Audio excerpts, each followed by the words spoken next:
और जब जंगल में घुसे तो बहुत टाइम बीत गया, कई दिन बीत गए भागते भागते।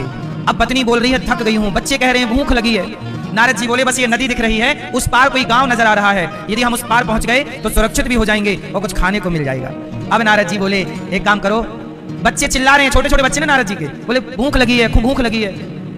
एक लकड़ी की नाव बनाई जुगाड़ से, बहुत सारी लकड़ियां इकट्ठी की और बांधा, नाव बनाई, पत्नी को बिठाया और अपने बच्चों को नारद जी ने बिठाया, अपनी बेटी और अपने बेटों को बिठाया और चली नाव। और जब नाव चली तो संयोग देखना कि बीच नदी में जाके नाव डूब गई। और जब डूबी तो नारद जी की पत्नी डूब गई, छोटे छोटे बच्चे डूब गए। और जब बच्चे डूबने लगे, नारद जी किसे बचाएं? पत्नी को बचाने जाएं तो बच्चा डूबे, एक को बचाने जाएं दूसरा बच्चा डूबे। देखते देखते नारद जी तो किनारे लग गए, पर नारद जी के सामने उनकी पत्नी डूब गई, उनके बच्चे बेटी डूब गई, छोटी सी बेटी छोटा सा बेटा डूब गया। चिल्ला रहे हैं पिताजी बचाओ, पर चाह कर भी नारद जी बचा ना पाए। और जब नहीं बचा पाए तो नारद जी रोने लगे, हे विधाता तू कितना निर्दयी है, तू कितना निष्ठुर है, मारना था तो मुझे क्यों ना मार दिया तूने, मेरी पत्नी ने मेरे पुत्र ने क्या बिगाड़ा तेरा। और जब नारद जी जोर से चिल्लाए हे विधाता तू बड़ा निष्ठुर है, और जब जोर से चिल्लाए तो भगवान श्री कृष्ण पहुंचे और भगवान बोले नारद जी मिला पानी?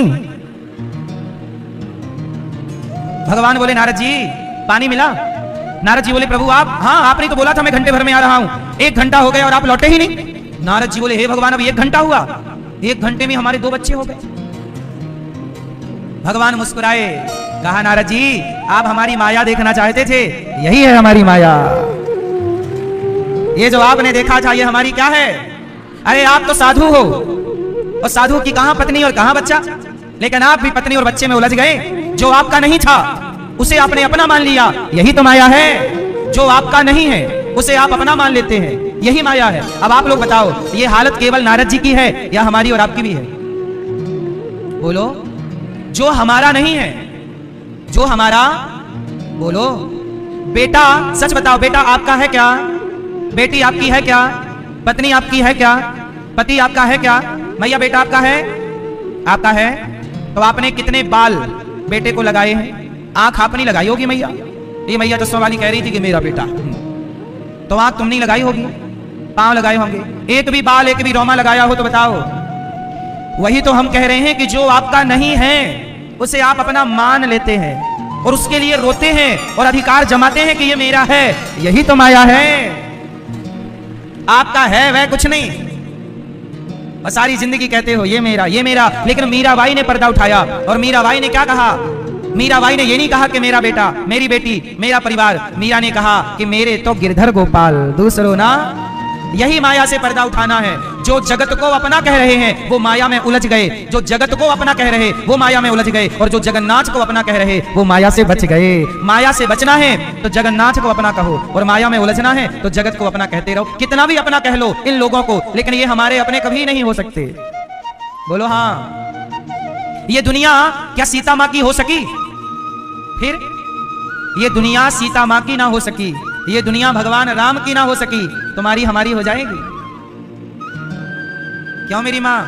जो अपना कभी हो ही नहीं सकता उसे अपना क्यों बनाऊं? जो अपना है क्यों ना उसे ही अपना मानूं भगवान को। हम लोग एनर्जी गलत जगह वेस्ट करते हैं, जो हमारे हैं नहीं और जो हमारे कभी हो नहीं सकते हम उनको अपना मानते हैं और उनके पीछे भागते हैं कि ये हमारा ये हमारा, उसमें एनर्जी वेस्ट करते हैं। उसके लिए रोते हैं कि देखो देखो हमारी बहू तो हमें देखती नहीं, हमारा बेटा तो हमें पूछता नहीं।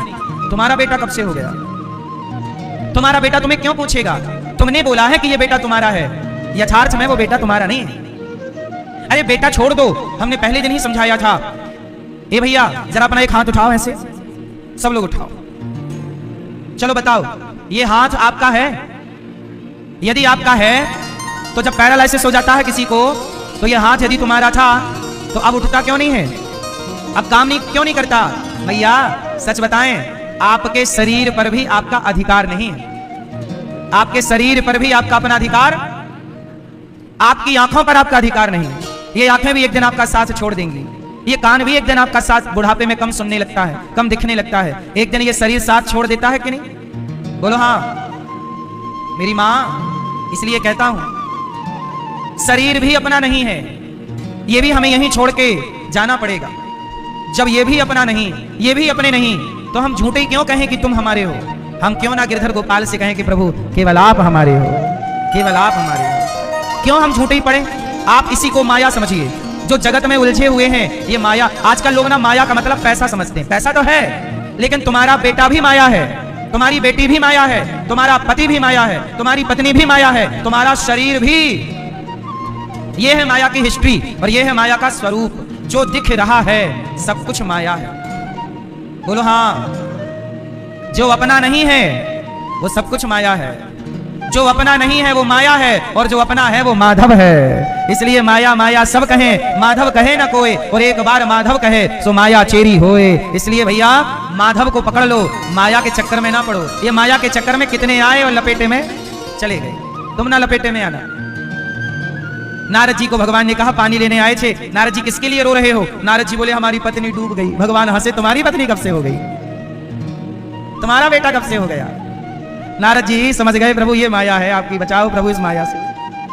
सारी जिंदगी आदमी रोता है ये माया के लफड़े में पड़ के। आपको कौन रुला रहा है?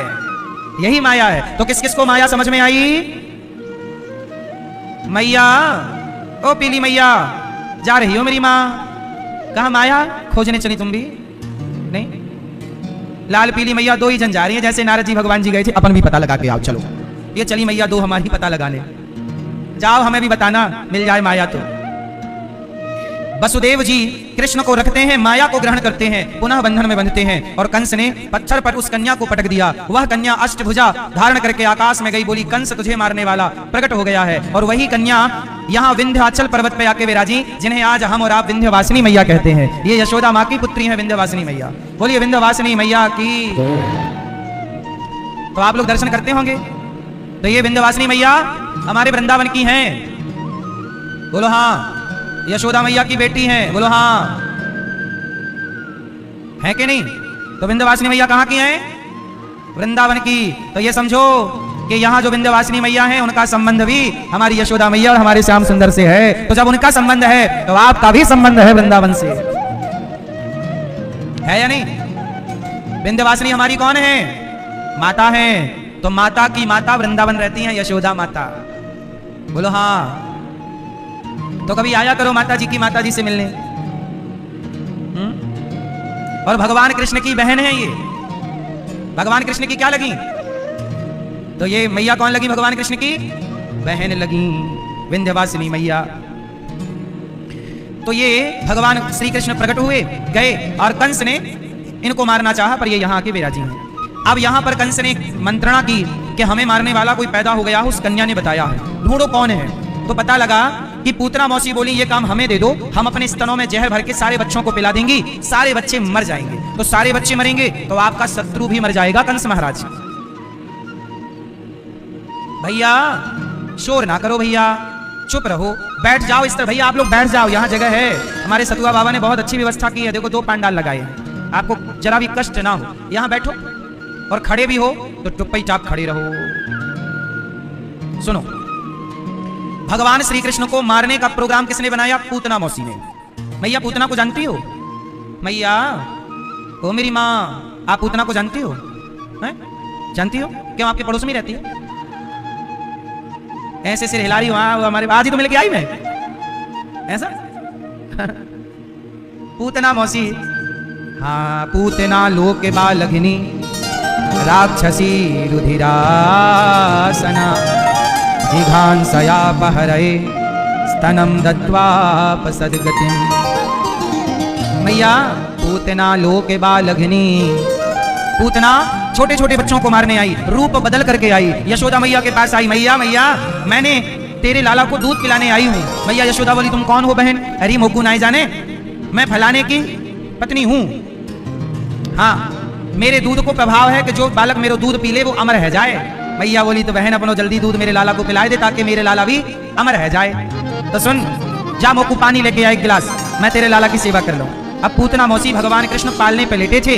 पूतना मौसी भगवान की ओर गई। भगवान ने देखा कि पूतना आ रही है, तो देखते ही पूतना को भगवान समझ गए कि ये मारने आई है। इसका बाहरी स्वरूप तो बड़ा सुंदर है, पूतना बाहर से बहुत सुंदर बन के आई है, लेकिन भीतर से क्या भरा है? कपट। भीतर से छल कपट भरा है। भगवान ने देखते ही अपनी आंखों को बंद कर लिया। मानो भगवान कहते हैं मौसी तुम्हारा बाहरी स्वरूप बहुत सुंदर है, भीतर कपट भरा है, और जिसके भीतर छल कपट है ऐसों को हम देखना भी पसंद नहीं करते। इसलिए भगवान ने आंखें बंद कर ली। भगवान उन्हें नहीं देखते जो बाहर से सुंदर है और भीतर कपट भरा हो। निर्मल मन जन सो मोहि पावा, मोहि कपट छल छेद्र न भावा। निर्मल मन जन सो मोहि पावा, मोहि कपट छल छेद्र न भावा। अच्छा एक बात बताओ, पूतना मौसी बाहर से बड़ी सुंदर है, भीतर से छल कपट भरा है। बताओ व्यक्ति सुंदर कहां से होना चाहिए, बाहर से कि भीतर से? और आजकल लोग सुंदर कहां से ज्यादा हैं? आजकल लोग बाहर ज्यादा ध्यान दे रहे हैं, बाहर का सुंदरता, बाहर की सुंदरता पे ज्यादा लोग मर रहे हैं। भीतर कुछ भी हो, कितना भी छल हो, कपट हो, कुछ भी चल रहा नहीं। आप लोगों को पहचान नहीं है अच्छे लोगों की, इसलिए कहता हूं अच्छे लोगों को पहचानो। आप भी अच्छे बनो, औरों को भी अच्छा बनाने की और बनने की प्रेरणा दो। बाहरी स्वरूप कैसा भी हो, आजकल ना लड़के लोग शादी करेंगे तो गोरी लड़की चाहिए, भले खुद काला कलूटा हो पर चाहिए उसे भी गोरी। बोलो हाँ,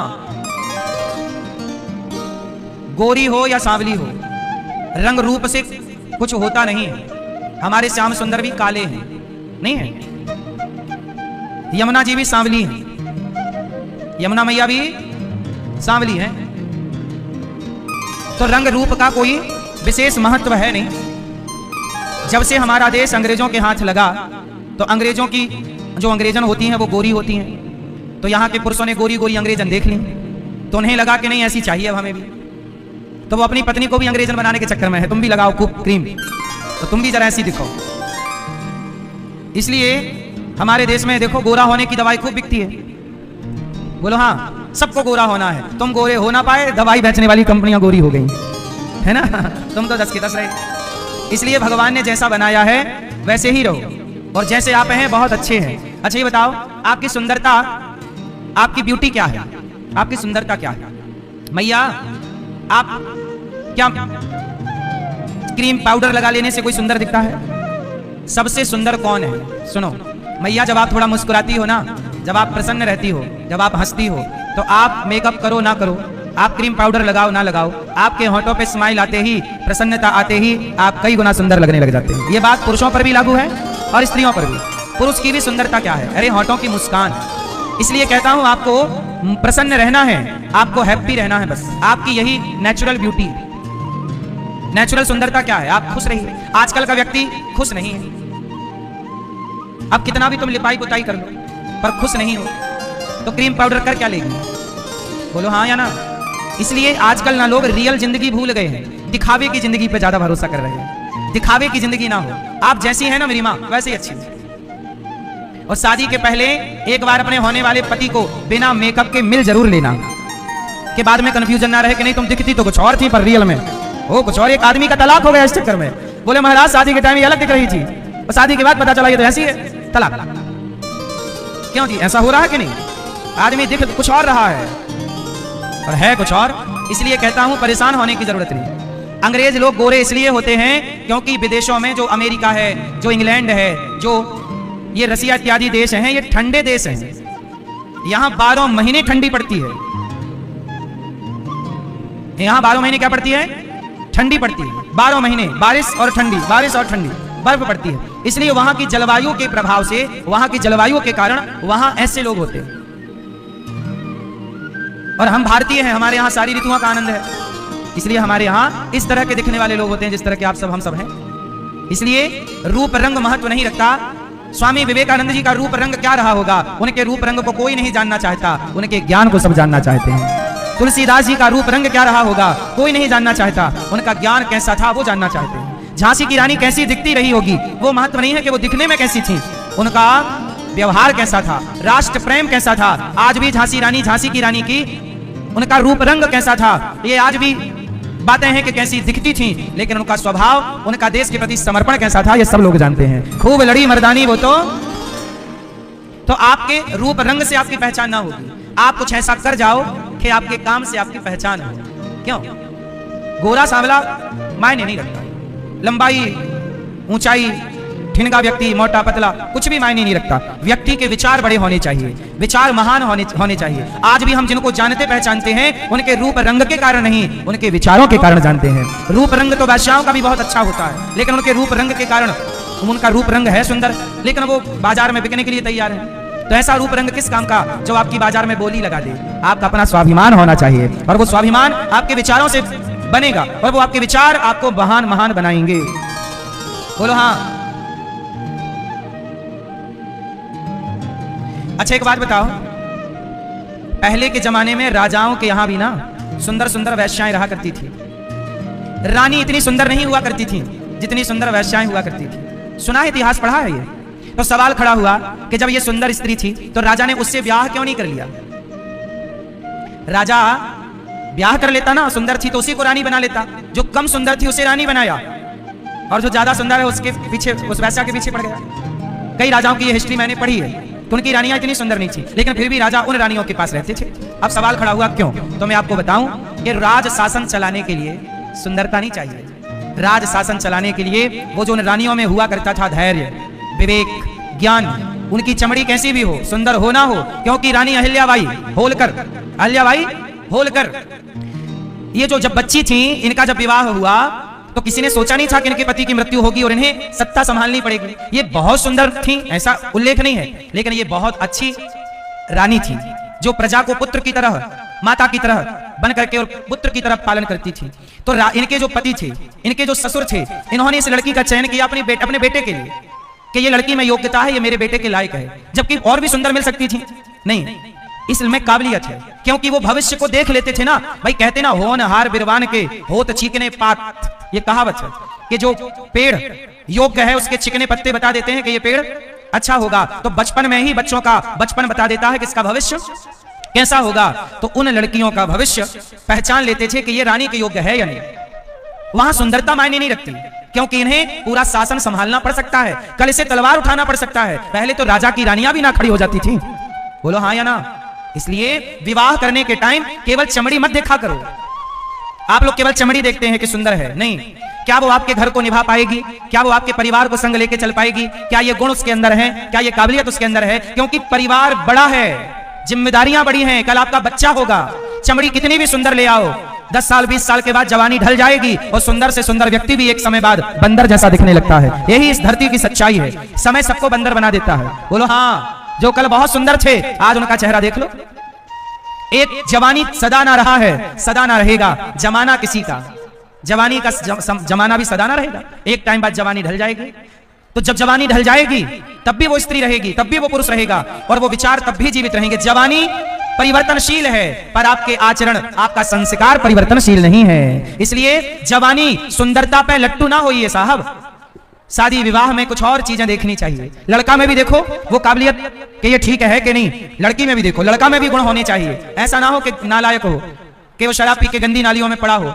ये जो खुद को नहीं संभाल पा रहे हैं, ये परिवार क्या संभालेंगे। इन गधों से भी अपनी बेटियों का ब्याह ना कर देना। बोलो हाँ। हर वो लड़का जो शराब पी के पड़ा है, चरस लेके पड़ा है, गांजा पी रहा है, गलत चला गया, तो आपकी बेटी के योग्य नहीं है। और जो लड़की फैशन में घूमती ही रहती है, वो भी आपकी बहू के योग्य नहीं है। आज के युग में जरूरत किसकी है? संस्कारों की, और दोनों को चाहिए, लड़का हो या, दोनों का बंधन संस्कारों से। राम और सीता, राम वनवास गए तो सीता मां को जाने की क्या जरूरत थी, मैं यही हूं मस्त, नहीं। राम राजा बनेंगे तो सीता क्या बनेंगी? रानी। लेकिन राम तो राजा बने नहीं, राम तो वनवासी हो गए। तो सीता जी राम के साथ तब भी थी जब राम राजा की तैयारी कर रहे थे, और सीता मैया राम के साथ तब भी हैं जब वो वनवासी हो गए। पति के पास धन है तो भी नारी उसका साथ दे, और पति निर्धन हो जाए तो भी नारी उसका साथ दे। ये सीता मैया, ये राम कथा सिखा रही है। ये रिश्ते हैं, इन रिश्तों में ये चाहिए गहनता, सहनशीलता, ये समझदारी कि हर परिस्थिति में हमारी अर्धांगनी हमारा साथ दे, हर परिस्थिति में हमारा पुरुष हमारा साथी चाहिए ना। इसलिए बोलते हैं जीवन संगनी और जीवन साथी, जीवनसाथी.com। तो जीवन साथी चाहिए तो जीवनसाथी.com में कहां मिलेगा? जीवन साथी तो अच्छी तलाश चाहिए, अच्छी खोजबीन चाहिए। इसलिए मेरी मां, समाज भटक गया है। बेटी का विवाह करो तो बहुत सतर्कता से, बेटे का विवाह करो बहुत सतर्कता से, और अपने बेटा बेटी दोनों को संस्कारी बनाओ, वरना आने वाला भारत बहुत सुरक्षित नहीं है। जब आपकी संतान भटक जाएगी तो आने वाली संतानों की संतानें कैसी रहेंगी, कल्पना कर लीजिए। इससे राष्ट्र खतरे में चला जाएगा। बोलो हाँ। आप ये बताओ, कुछ बेटे होते हैं जो माँ बाप का नाम बढ़ाते हैं और कुछ बच्चे होते हैं जो माँ बाप का नाम डुबाते हैं। आपको कैसी संतान चाहिए? बढ़ाने वाली। तो बढ़ाने वाले संस्कार तो दो। संस्कार डुबाने वाले दोगे और उम्मीद बढ़ाने वाली करोगे तो भी नहीं काम चलेगा। चलो, तो भगवान श्री पूतना मौसी को देखते ही नेत्र बंद कर लेते हैं। पूतना को भगवान ने पकड़ा। ये पूतना पिछले जन्म में राजा बलि की बेटी रत्नमाला थी।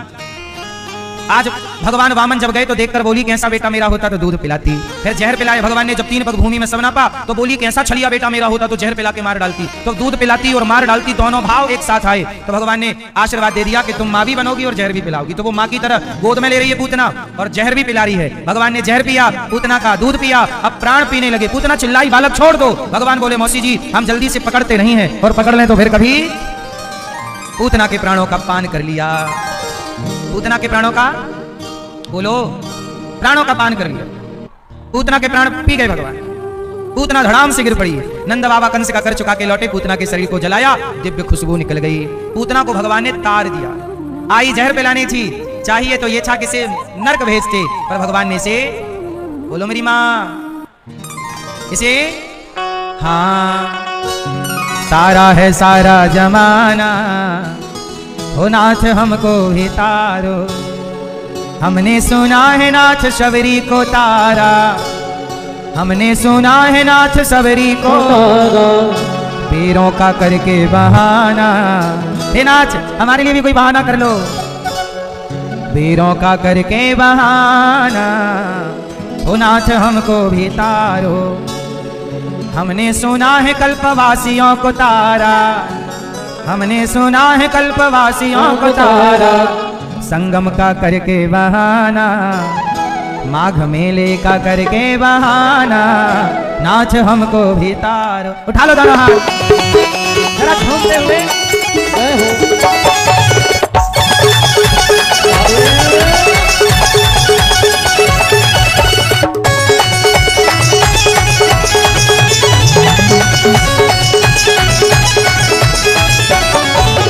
तारा है सारा जमाना, तारा है सारा जमाना, नाच हमको भी तारो।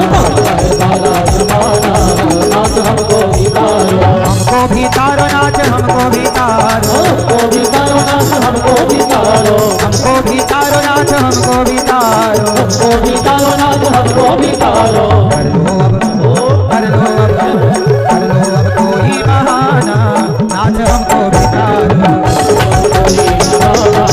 नाच हमको भी तारो।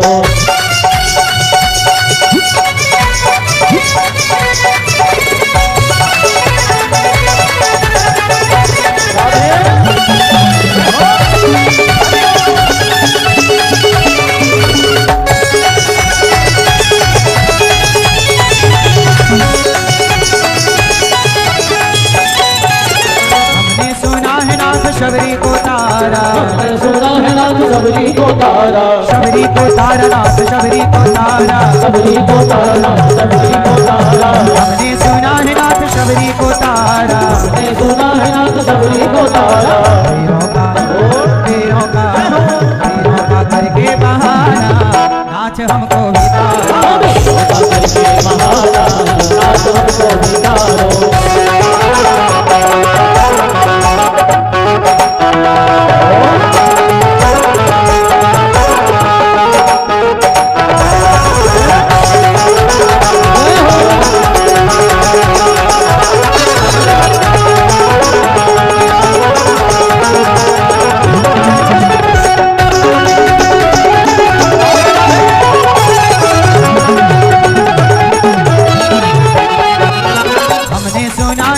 केवट को तारा, सुना है नाथ केवट को तारा, केवट को तारा नाथ केवट को तारा, केवट को तारा नाथ केवट को तारा। हमने सुना है नाथ केवट को तारा, हमने सुना है नाथ केवट को तारा। नैया का, नैया का, नैया का करके बहाना, नाच हमको भी तारो, नैया का करके बहाना, नाच हमको भी तारो। तारा है सारा जमाना, नाच हमको भी तारो, तारा है सारा जमाना, नाच हमको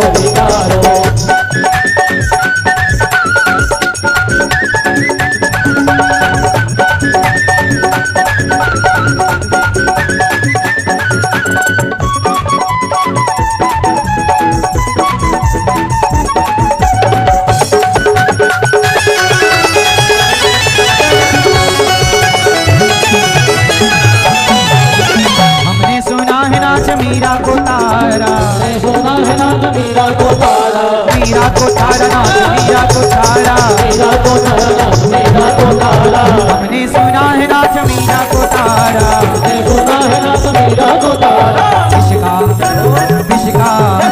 विशिका तो करके बहाना, नाथ हमको बितारो, सारा है सारा जमाना, नाथ हमको बितारो, हमको बितारो नाथ हमको बितारो, हमको बितारो नाथ हमको बितारो, चलो अब कोई बहाना, चलो अब कोई बहाना, नाथ हमको बितारो, सारा जमाना, नाथ हमको बितारो,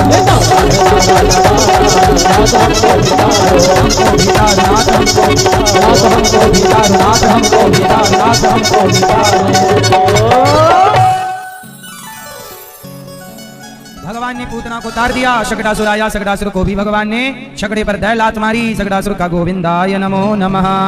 तृणावर्त आया, भगवान ने तृणावर्त को मार गिराया।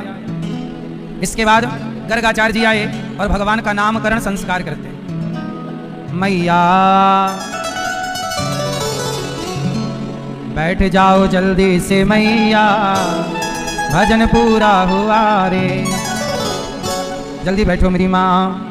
भगवान का नामकरण संस्कार श्री गर्गाचार्य जी ने किया। अयम ही रोहिणी पुत्रो, ये यशोदा जो आपकी गोद में एक बालक है, ये रोहिणी जी का पुत्र है, नाम होगा राम। बल अधिक होने से दुनिया कहेगी बलराम। और यशोदा ये आपके पुत्र हैं। शुक्लो रक्तस तथा पीत इदानीं कृष्णताम गतः, इनका नाम होगा कृष्ण। कृष्ण किसे कहते हैं? जिन्हें देखकर सब आकर्षित हो जाएं उन्हें कृष्ण कहते हैं। जो सबको अपनी ओर खींच लें वो कृष्ण। और जो रमन्ते योगी नाम यस्य सह रामः, जो योगियों के हृदय में रमण करें उनका नाम राम है। कृष्ण बलराम, बोलिए कृष्ण बलदाऊ की, कृष्ण बलराम की जय हो। अब भगवान श्री कृष्ण और बलराम दोनों बड़े भये, और जब बड़े भये तो दोनों ने बाल लीला की। थोड़ा बड़े हुए भगवान, मैया ओ मोबाइल वाली मैया, और चला लो मेरी माँ मोबाइल। सुनो मैया, बैठ जाओ ना मेरी माँ। सुनो, भगवान थोड़ा बड़े हो गए। क्या बोल रहे हैं माँ को? अब घुटनों के बल चल रहे हैं, मक्खन निकाल के खा रहे हैं। भगवान मैया यशोदा को बाल सुख दे रहे हैं। सारी सखियां आती और कन्या को टुकर टुकर देखती। भगवान मैया की गोद में खेलते, मैया का दूध पीते, मैया का पावन भाग्य तो देखो। सूरदास जी गा रहे हैं कि जब कन्हैया थोड़ा बड़े भये तो मैया मैया कह के बुलाने लग गए। कहने लगे मोहन मैया मैया। क्या कहने लगे? मैया मैया मैया मैया। बोलो राधे राधे। कन्हैया बड़े हो गए थोड़ा से, क्या बोलने लगे अपनी माँ को? मैया। और बाबा को, पिता को बाबा। कहने लगे मोहन मैया मैया। आप लोग अपनी माँ को क्या बोलते हैं? मम्मी है? जो लोग मम्मी कहते हैं अपनी माँ को वो हाथ उठाओ। कितने लोग मम्मी कहते हैं? मम्मी मम्मी आप कहते हो? मम्मी का मतलब क्या हुआ? मम्मी का मतलब माँ नहीं होता। मम्मी का मतलब होता है, मम्मी किसे कहते हैं? मम्मी बोलो। मरी हुई को, मरा हुआ शरीर जो बॉडी है ना उसे मम्मी कहते हैं। मम्मी बोलो। हाँ, नहीं कहते मम्मी? तो मम्मी ही तो मम्मी है। तो आपकी माँ जिंदा है कि मरी है? तो उसे मम्मी क्यों बोलते हो? अच्छा, मम्मी कहां से आया? जैसे प्रयागराज को मुगलों ने अल्लाहाबाद कह दिया था। जैसे प्रयागराज का नाम क्या रख दिया? जैसे प्रयागराज को, प्रयागराज इसका नाम क्यों पड़ा? इसको प्रयाग क्यों कहते हैं? प्रा मतलब प्रथम। जहां धरती का पहला यज्ञ हुआ हो वो प्रयाग है। यज्ञ, प्रथम यज्ञ। जहां धरती का पहला यज्ञ, प्रथम यज्ञ जहां हुआ हो वो प्रयाग है। प्रथम यज्ञ, याग, प्रयाग, यज्ञ। बात समझ में आई?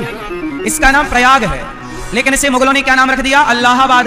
जैसे मुसलमानों के द्वारा हमारे तीर्थ का नाम बिगाड़ के प्रयागराज को अल्लाहाबाद किया, योगी जी ने उसे ठीक किया। ऐसे ही देश के नेता चाहिए जो बिगड़ी हुई चीजों को ठीक करें। इन्होंने प्रयागराज का नाम पुनः स्थापित किया और इलाहाबाद खत्म कर दिया। क्यों? अब आप लोग इलाहाबाद ना बोला करो मेरी माँ, हाँ प्रयाग बोला करो। जैसे प्रयाग को इलाहाबाद कर दिया, ऐसे अम्मी मुसलमान बोलते हैं अम्मी जान, तो अम्मी से आप लोगों ने ले लिया मम्मी। अम्मी से मम्मी क्यों लेना? अरे माँ को माँ कहिए, माता जी कहिए। जिन्होंने इस देश को गुलाम बनाया उनकी भाषा क्यों बोलनी है? तो माँ को माँ कहिए। क्या कहिए? माता जी, मैया, सबसे बढ़िया मैया, बोलो मैया, माता जी। अच्छा ये बताओ, माँ शब्द कहाँ से आया? माँ, ए मोबाइल वाले भैया, माँ कहाँ से आया शब्द? ये माँ कहाँ से आया? नहीं, माँ शब्द आया गाय के बछड़े से, गाय की बछिया से, गाय से। बच्चा कैसे रमाता है गाय का? माँ माँ माँ, ऐसे नहीं बोलता? बोलो हाँ। तो ये जो माँ है ये गाय से प्रकट हुआ, इसलिए गाय को माँ कहते हैं, क्योंकि माँ शब्द की जननी गाय है। माँ शब्द की जननी कौन है? माँ, ऐसी रमाता है, इसलिए माँ गाय से आया, इसलिए माँ, गाय को माँ कहते हैं क्योंकि माँ वहीं से उत्पन्न हुआ, माँ शब्द। तो माँ बोलो, मैया बोलो, माता जी बोलो, बोलो हाँ। और पिताजी को क्या बोलते हैं आप लोग? कितने लोग पापा बोलते हैं? जो पापा बोलते हैं वो हाथ उठाओ। पापा, पापा मतलब क्या है? पापा मतलब क्या होता है? बोलो मेरी माँ, मेरी बहनों, पापा मतलब क्या होता है? पापा मतलब होता है पाप। तो आप अपने पाप को गालियां देते हो, जितनी बार पापा कहा उतनी गाली।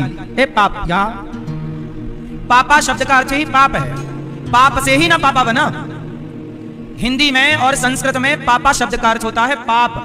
गीता का 3वें अध्याय का 13वां श्लोक पढ़ लीजिएगा, वहां पापा शब्द है। रामचरितमानस आओ देखते हैं, कलयुग का यह परम प्रतापा, मानस पुण्य हो या नहीं पापा। ये आ गए आपके पापा जी।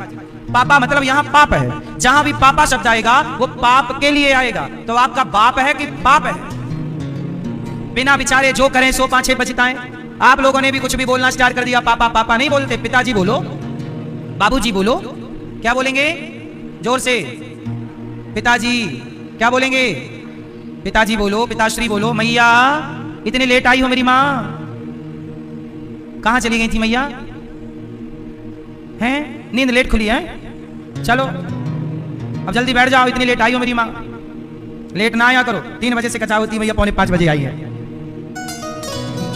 सुनो, तो क्या बोलना स्टार्ट करेंगे? मम्मी पापा सही है, राइट है, रॉन्ग है, क्या है, सही है, गलत है?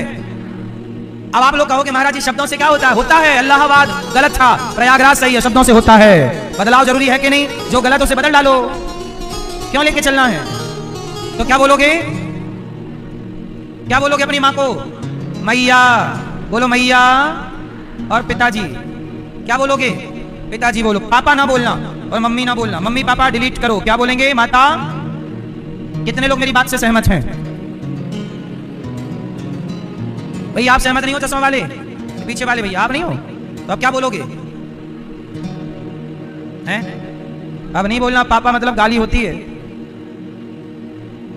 अब भगवान कृष्ण थोड़ा बड़े हो गए और बाल लीला स्टार्ट हो गई। वत्सान मुंचन क्वचित समय क्रों से संजात हासः स्थेयं स्वादवत्यथ दधिपयः कल्पितैस्तेयो गई। भगवान थोड़ा बड़े भये बाल लीला कर रहे हैं, गोपियों के घर जाते हैं, माखन चुरा लेते हैं, मक्खन खा लेते हैं। गोपियां शिकायत करने आती, मैया मैया तेरे लाला ने मिट्टी माखन खाई लियो। अच्छा मुझे आप लोग एक बात बताओ, भगवान माखन क्यों चुराते हैं? क्यों चुराते हैं भैया? माखन क्यों चुराते हैं भगवान? खाने के लिए। चोरी करना सही है? तो भगवान क्यों चोरी कर रहे हैं? आप चोरी करते हो? फिर जब आप चोरी नहीं करते तो आपके भगवान चोरी क्यों कर रहे हैं? उत्तर दो। है? क्योंकि भगवान उस समय छोटे से बालक हैं। बोलो हाँ। और छोटे से बालक का स्वभाव होता है कि वो खाने पीने की चीज कहीं भी पड़ी हो, कहीं भी मिल जाए, वो ये नहीं देखता कि ये मेरा है कि पराया। अरे तेरा मेरा तो बड़े होने के बाद आता है, छोटे छोटे बच्चों के लिए तेरा मेरा कुछ नहीं होता, वहां तो सब मेरा मेरा है। बोलो हाँ। छोटा बच्चा आपके घर में घुसेगा, किसी का भी बच्चा आपके घर में आ जाएगा छोटा, और उसे कुछ भी मिल जाएगा उठा के खा लेगा। वो ये नहीं देखेगा कि ये भोग के लिए है, कि ये काय का, वो सही है गलत है वो अलग विषय। बच्चे का स्वभाव है। ऐसे ही भगवान बाल लीला कर रहे हैं, इसलिए चोरी नहीं है, ये लीला है। इसे माखन चोरी नहीं, इसे माखन लीला कहा गया। क्या कहा गया? ये लीला है। गोपियों के घर जाना, मटकी से मक्खन निकालना, खाना, ये बाल आनंद है, बचपन का सुख है। आप में से बहुत लोगों ने भी बचपन में चोरी की होगी खाने पीने की चीजें। आम चुरा के खाए होंगे, अमरूद चुरा के खाए होंगे, सिंघाड़ा चुरा के खाए होंगे तालाबों से, लड्डू चुरा के खाए होंगे, मिठाई चुराई होगी, गुजिया चुराई होगी। बोलो हाँ। ये मैया तो गुड़ चुरा लेती थी, गुड़ चुरा चुरा के खा लेती थी। और अब बता रही है कि मैं नहीं करती चोरी। चोरनी की सरदार रही है ये, है ना भैया? बचपन में चुराती थी कि नहीं आप? फिर गुड़ चुराती थी। हाँ गुड़, पहले गुड़ ही था मीठे के नाम पे, गुड़ और शक्कर। और क्या था? पहले मिठाई नहीं मिलती थी ज्यादा, पहले परियों में गुड़ आता था और गुड़, बस इतना गुड़ निकाल के रख लिए, जब समय मिला खा लिया चुपके से, है ना? तो बचपन में सब लोग चोरी, अच्छा बचपन में सब लोग चोरी करते हैं। किसी को मिल पाए तो अच्छा, नहीं मिल पाए तो मैया को मिले ही ना होगा तो नहीं कर पाई चोरी। इसलिए चोरी करने का भी अपना एक मजा है, एक सुख है। ऐसे भगवान बाल लीला कर रहे हैं। वत्सान मुंचन क्वचित समय गांव से संजात हासा स्तेयम स्वादवत्यथ दधिपयः कल्पितैः स्तेय योगैः। गोपियों के घर जाके माखन चुराना। गोपियां, अच्छा गोपियां शिकायत करने जाती, मैया तेरे लाला ने ये किया। चोरी शिकायत करने नहीं जाती गोपियां, शिकायत के बहाने भगवान का दर्शन करने जाती हैं। ये भगवान है, बड़ी लीला है इनकी। एक दिन भगवान ने गोपियों के सारे मटके तोड़ दिए। मैया शिकायत करने आई तो मैया की शिकायत, मैया ने कहा कि सुनो मेरे लाला को तुम रंगे हाथों पकड़ोगी तब बात मानूंगी। तो एक दिन भगवान खिड़की से घुसे, एक सखी के घर पे छींके पे मक्खन लटक रहा था। भगवान ग्वालों को बोले मंगला श्रीदामा आ जाओ, कोई नहीं है खाली है। ग्वाल वालों का गोला बनाया और जब गोला बना के मटकी के पास पहुंचे तो देखा कि भगवान ने देखा कि वहां घंटी लटक रही थी। मटकी के बगल में गोपी ने घंटी लटकाई थी कि कोई मटकी पकड़ेगा तो घंटी बजेगी, हम पकड़ लेंगी। तो भगवान उदास हो गए। तो घंटी बोली प्रभु उदास क्यों हो गए? भगवान बोले माखन खाने आए, इतना जुगाड़ किया, इतनी मेहनत की और तुम यहाँ लटक रही हो, मंदिर में जगह कम पड़ गई थी। घंटी बोली प्रभु ये गोपियों ने लटकाया है, आपको पकड़ने का प्लान है। तो भगवान बोली ये बताओ तुम हमारे तरफ हो कि गोपियों की तरफ? घंटी बोली हम तो आपकी दासी हैं। तो सुनो बंधी हो पर बजना मत। घंटी बोली नहीं बजूंगी। अब भगवान ने मक्खन का लौंदा निकाला, हाँ मनसुखा खोल मुंह आ, पूरा मक्खन का लौंदा डाल दिया मनसुखा के मुंह में। फिर दूसरा लौंदा बनाया, फिर डाल दिया मधुमंगल के मुंह में। मक्खन चुरा रहे हैं। भगवान कृष्ण को पता था कि आने वाले समय में बच्चे पिज्जा बर्गर चाउमीन खाएंगे, तो भगवान ने बताया माखन चुरा के भैया खाने के योग्य तो मक्खन ही है, ये पिज्जा बर्गर खा के सेहत ना बिगाड़ लेना, खाया करो तो मक्खन। ये जवानी में लड़कपन में क्या खाना चाहिए भैया? लड़कपन में हड्डियां बनती हैं, समझो। जवानी में क्या बनती है? लड़कपन और जवानी में बोलो हड्डियां बनती हैं। शरीर कब बनता है? शरीर का मजबूत होना लड़कपन से स्टार्ट हो जाता है। लड़कपन में जितना अच्छा खाएंगे बच्चे, उनकी हड्डियां, उनका शरीर उतना मजबूत रहेगा। अब पिज्जा बर्गर चाउमीन खाएंगे तो इनका बुढ़ापा, इनकी जवानी अच्छी नहीं होगी, क्योंकि मजबूती से। एक बात बताओ, घर जितना अच्छा कंक्रीट डालोगे, जितनी अच्छी सीमेंट सरिया लोहा डालो, उतना घर का नींव मजबूत होगा। और घटिया सीमेंट डाल दो, बोलो हाँ, तो बर्बाद हो जाएगा कि नहीं? ऐसे ही आपका शरीर है। चाउमीन पिज्जा बर्गर से जो हड्डी बनेगी, वो क्या हड्डी बनेगी? हड्डी काय से बनती है? कैल्शियम ही तो है। और कैल्शियम ज्यादा कहां है? दूध में कैल्शियम है, दही में कैल्शियम है। तो दूध दही खाओ, शुद्ध गाय का खाओ, देसी गाय का घी खाओ। ये नहीं खाओगे तो देख लेना समय के पहले तुम 50-60 में तय हो जाओगे। पहले के लोग 90 जाते थे, आज 60 भी कम लोग जाते हैं। 55-50 में ही बुढ़े होके मर रहे हैं। ये बात सही है कि नहीं? और खा लो पिज्जा बर्गर, मरोगे समय के पहले। भगवान ने मक्खन चुरा के कह दिया कि ठीक ठीक खाओ। और आप लोग ना मैया अपने बच्चों की दुश्मन सी लगती हो। क्यों? कोई पिज्जा बर्गर खवा रही हो, चलो कभी कभार तो बात ठीक है, रोज खिला रही हो, रोज उनकी डिमांडें पूरी कर रही हो, तो आप अपने बच्चों को खोखला ही तो कर रही हो। बच्चों को नहीं पता कि क्या सही है, तुम्हें तो जानकारी होनी चाहिए। घी दूध नहीं खाएंगे तो हमारे बच्चे कमजोर पड़ जाएंगे। पहले के जमाने का शरीर घी दूध का ही होता था, बोलो हाँ। आजकल घी दूध के दर्शन नहीं हो रहे हैं। तुम जर्सी गैया का दूध पी रहे हो और बाजार का नकली घी खा रहे हो। अरे घी खाना है तो शुद्ध वाला खाओ, और शुद्ध घी केवल घर का हो सकता है। देसी गैया रखो और देसी गाय का दूध निकालो, दूध बच्चों को दो, दही बनाओ, पनीर बनाओ और घी निकालो, वो खाओ, स्वस्थ रहोगे। बाजार का दूध दही मिलावटी है? कुत्ता पालने की जगह है, गैया पालने की जगह नहीं। ये सब बहाने हैं कि जगह नहीं है। खेत वेत हो तो वहां रखवाओ गैया, एक खेत ले लो भाई। ये तो आपकी सेहत से जुड़ा मामला है ना। कहां रखे महाराज? ये तो देखो बहानेबाजी होगी। कहां रखे? ये तो हो गया बहाना। रखो कहीं भी रखो, जहां सुविधा हो वहां रखो, और पर गाय जरूर रखो। और दूध घर का, बाजार का घी सही है कि गलत है? आप लोग बताओ। बाजार का घी सही है? बोलो हाँ। नहीं? फिर तुम्हें जब पता है तो क्यों खाते हो? वो जहर है, घी नहीं है। आप लोग सॉस खाते हो, सॉस। एक बात बताओ मैया, आप टमाटर की चटनी बनाओ, टमाटर का सॉस बनाओ, आपका घर में टमाटर का सॉस बनाओगे, कल खराब हो जाएगा जो आज बनाया है। वो बाजार का 1-1 साल पुराना सॉस है, काहे नहीं खराब हो रहा है? क्योंकि केमिकल पड़े हैं। वो केमिकल तुम्हारी जान लेगा। इतनी सी अक्ल तुम्हें नहीं आ रही है, तुम क्या समझाएं तुम्हें? आजकल लोग बाजार का जूस पीते हैं। अनार का जूस मिल रहा है बाजार में। अनार का जूस ऐसा करना कि आप एक अनार खरीदो, दाना निकालना, उसका जूस निकालना और आज निकाल के रख दो, कल देखना खराब हो जाएगा अनार का रस। तो जब आपके घर का ओरिजिनल अनार का रस कल खराब हो रहा है, तो बाजार का अनार का रस 1 महीना से क्यों खराब नहीं हो रहा है? क्योंकि उसमें मिलावट है, केमिकलों की। आप जूस नहीं पी रहे हैं, केमिकल पी रहे हैं। इतनी सी बात तुम्हें कौन समझाए? खान पान ना बिगड़ता तो ये हॉस्पिटल इतने ना बनते। आजकल बिजनेस हो गया है, धंधा हो गया है, बीमारी।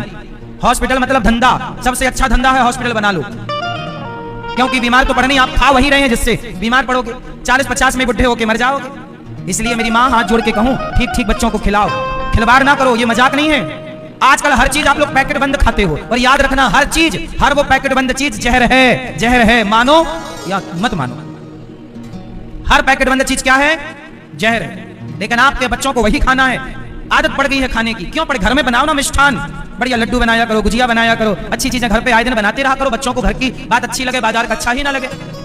अब आजकल मैया भी तो आलसी है। हाँ, जरा होटल से बुलवा लो साग सब्जी, आज वहीं से खाएंगे। तुम भी कमालसी हो क्या? तुम्हें तो भी बनाने का फुर्सत नहीं रहा, आलसी हो तो बच्चे क्या खाएंगे? तो मरेंगे समय के पहले। बोलो हाँ, खान पान बिगड़ा, सब बिगड़ गया। क्यों मैया? पहले लोग खाते घर पे थे, निकालने बाहर जाते थे।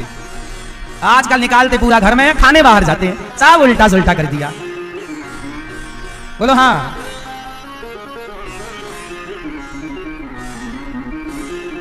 बाजार का दूध और बाजार का घी मिलावटी है। कोई कितना भी कहे कि ये शुद्ध, जब तक आपकी आंखों के सामने गैया का दूध ना निकल, और गैया भी बाजार में गैया नहीं है, जर्सी का दूध मिल रहा है। भैंस का तो फिर भी अच्छा है, जर्सी का तो बिल्कुल घटिया होता है, लेकिन बाजार में वही है। इसलिए घर पे गाय रखो। यदि लंबा स्वस्थ रहना है तो, और डॉक्टरों के चक्कर लगाना है तो फिर आप पिज्जा बर्गर चाउमीन खूब खाओ, हमें क्या। भगवान ने माखन खा के बताया कि ये है हेल्दी माखन, मक्खन खाओ। थाली में यदि मक्खन ना हो, थाली में यदि दही ना हो, तो काय की थाली हो? गोरस ना हो थाली में, गोरस मतलब गाय के दूध से बनी चीजें, अरे वही ना थाली है। लेकिन आजकल कौन समझाए आप लोगों की, पता नहीं जीभ चटोरी हो गई है, क्या क्या खाओ, खा भी गलत रही है। भगवान ने मक्खन खाया, घंटी से कहा बजना मत, सबको भगवान ने खिलाया। थोड़ा भगवान मक्खन खाए लग गए, घंटी टन टन टन टन टन बजने लग गई। भगवान बोले घंटी काय को बज गई? भगवान बोले क्यों बज गई घंटी? घंटी बोली सरकार, जब जगत खाते हैं मेरा बजना जरूरी नहीं होता, पर जगन्नाथ आप भोग लगाएं और हम ना बजें। हम तो अपना स्वभाव निभा रहे हैं, तुम खाते हो तो हम बचती हैं। गोपियां आई, पकड़ लिया भगवान को। कन्हैया आज तेरी मैया से शिकायत करेंगे, देख तूने माखन चोरी की, चल तेरी मैया से बताऊं। कन्हैया बोले मैया से बाद में बताइयो, मुंह को नीचे तो उतारो। मटकी पे लटके रह गए, सारे नीचे से बच्चे भाग गए। भगवान को गोपियों ने नीचे उतारा, कहा चल तेरी मैया से शिकायत करूं। कन्हैया बोले ना सखी, मैया से मत कहियो, अब मैं चोरी ना करूंगो। सखी बोली चोरी ना करूंगो, क्या बात है? मैया बोल रही थी कि जब तक लाला को लाओगी ना रंगे हाथों, तब तक मैं बातन को भरोसा ना करूंगी। चल तेरी मैया से शिकायत करूं। ना ना छोड़ दे। सखी बोली एक शर्त पे छोड़ेंगी, जरा हमें नाच के दिखाओ। भगवान बोले तो नाच देंगे, गाओ, है ना मैया?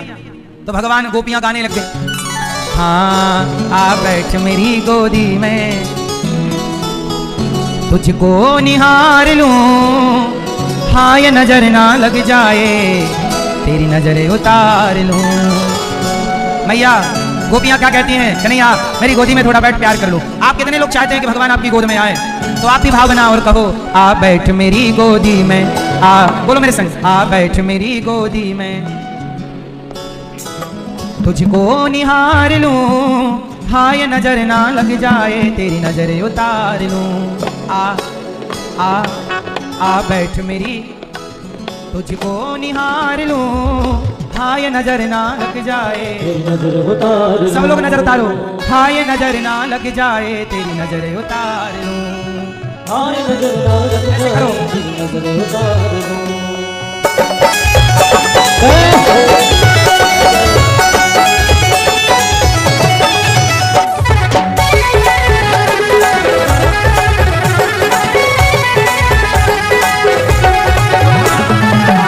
मेरी गोदी में, मेरी गोदी में, तुझको निहार लूं, हाय नजर ना लग जाए, तेरी नजर उतार लूं। आ बैठ मेरी गोदी में, आ बैठ मेरी गोदी में, तुझको निहार लूं, हाय नजर ना लग जाए, तेरी नजर उतार लूं।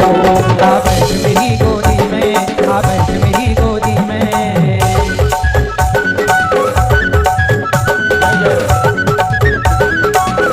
जरा झूमते हुए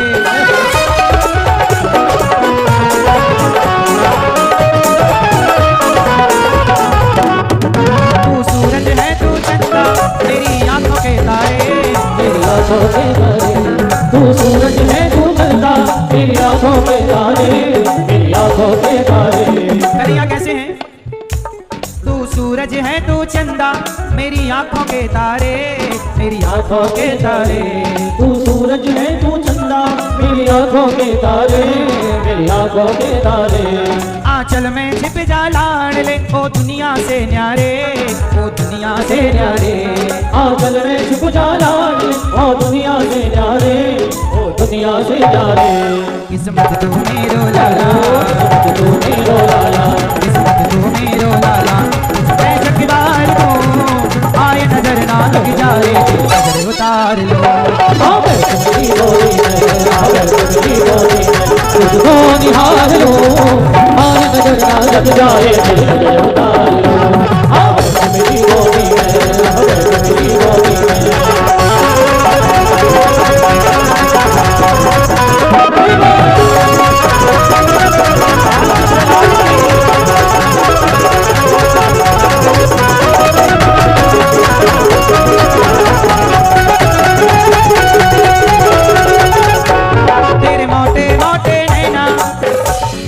मोटे मोटे नैना, तेरी तोतली जवान, तेरी तोतली जवान, तेरे मोटे मोटे नैना, तेरी तोतली जवान, तेरी तोतली जवान। मैं आनंद में आ जाती जब कहता तू मुझे माँ, जब कहता तू मुझे माँ। मैं आनंद में आ जाती जब कहता तू मुझे माँ, जब कहता तू मुझे माँ।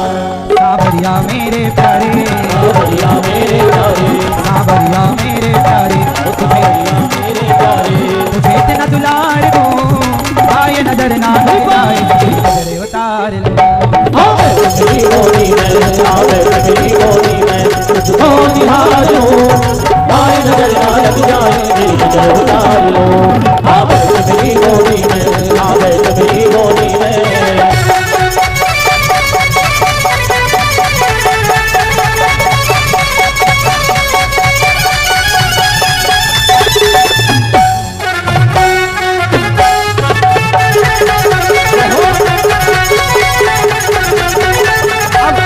सुनो कन्हैया कैसे हैं, सुंदर हैं कि नहीं? क्या खूब लगते हो प्रभु सुंदर दिखते हो, खूब लगते हो प्रभु सुंदर लगते हो। कहो कन्हैया क्या खूब लगते हो प्रभु सुंदर दिखते हो, खूब लगते हो प्रभु सुंदर लगते हो। फिर से कहो कहते रहो अच्छा लगता है, मेरे कान्हा का मुखड़ा बड़ा सुंदर लगता है।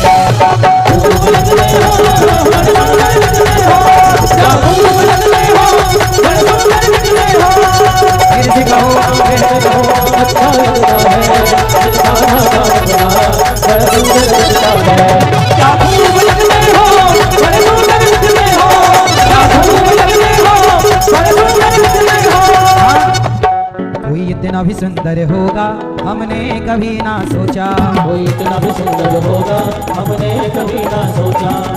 कितने सुंदर है भगवान, कोई इतना भी सुंदर होगा हमने कभी ना सोचा, कोई इतना भी सुंदर होगा हमने कभी ना सोचा। श्यामल श्यामल सुंदर सुंदर श्यामल श्यामल सुंदर सुंदर, श्यामल श्यामल सुंदर सुंदर, श्यामल श्यामल सुंदर सुंदर। एक बांसुरी वाला देखा, कोई इतना भी प्यारा होगा हमने कभी ना सोचा।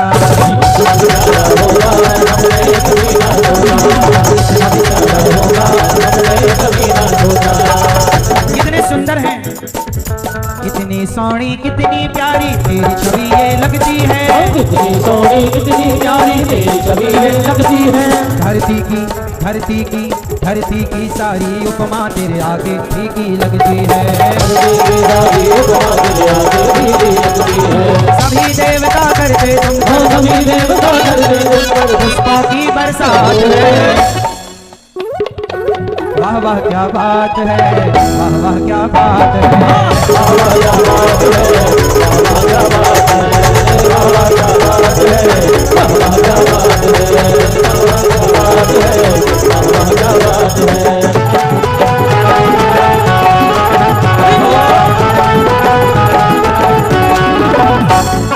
घर पर जो भी आता वो खाली हाथ न जाता, दर पर जो भी आता वो खाली हाथ न जाता।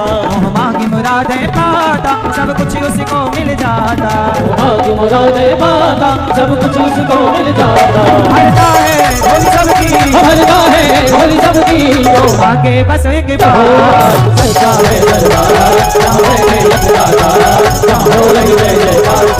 कितने सुंदर हो, कितने सुंदर हो, सच्चा है